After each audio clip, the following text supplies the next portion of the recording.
You know, when you think back, all the way back to there, I mean, and here you are going in the Hall of Fame. I mean, you won a major, two-time Ryder Cup captain. This isn't what you think about, right? As a player, as an athlete, you think about going out and competing rather than, oh, all these things are going to happen to me. Yeah, when you start a journey, you think I want to win one tournament, or I want to win a major, or I want to make some money, have a job. You know, you don't set these giant goals, and obviously you want to be the best player you can be. You want to be the best in the world, but no, as a 20-year-old, you don't start thinking Hall of Fame right off the bat. Yeah, and what's the one thing you think you learned when you went out on tour that kind of surprised you? And I heard you just say you got to get used to the hotels and the travel, and I knew it took David Duval and a lot of the guys several years. Is that one of the things that you learned right away?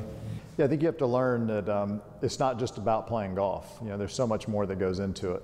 The travel, the time away from your family, the adapting to different conditions, to dealing with, the better you play, the dealing with the celebrity status that comes with it. It's not just out hitting the golf ball around.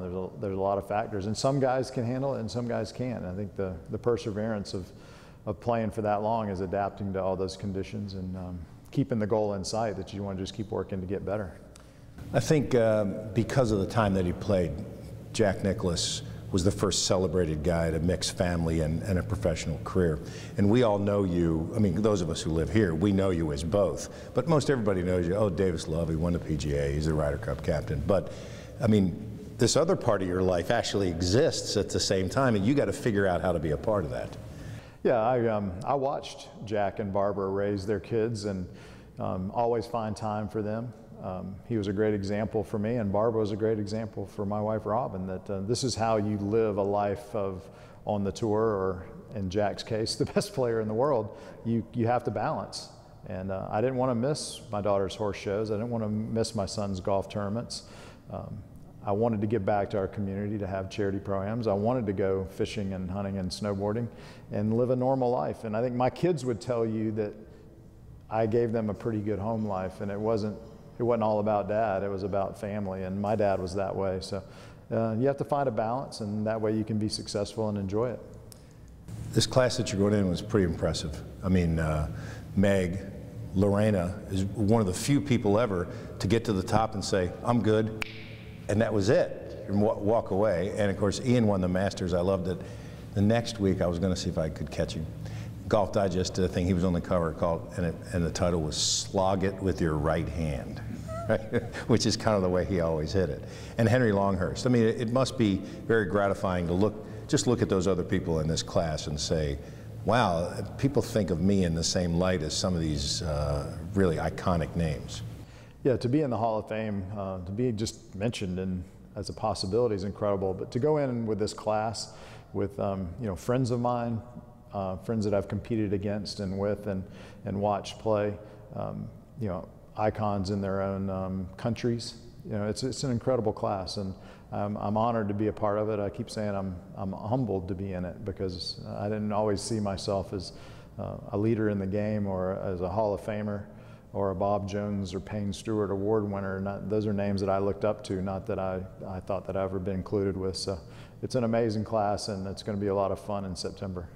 Davis, was it hard the second time you captained the Ryder Cup to not want to go out and play, considering at the time you were playing so well? Well, both times when I was captain, I was thinking, well, maybe I can make my own team, and then I don't have to make any speeches. I can just go play. But, you know, reality would set in, you know, a year out, 6 months out, that I wasn't going to make it as a player. But the competitiveness, whether you're playing assistant captain, you want to be able to help the team in one way, shape, or form. And being captain is an incredible responsibility for a year and a half, but being a part of the team is what it's all about. And I'm looking forward to helping Steve Stricker in the President's Cup, and then Jim Furyk in the Ryder Cup in Paris, and just being a part of the Ryder Cup and President's Cup is a thrill of a lifetime. It'd be fun to go to Europe for a Ryder Cup, right? To be I mean, not as a player, you've done that as a player, but it's different when you go over there. It's different, and that's why Jim Furyk's perfect for Paris.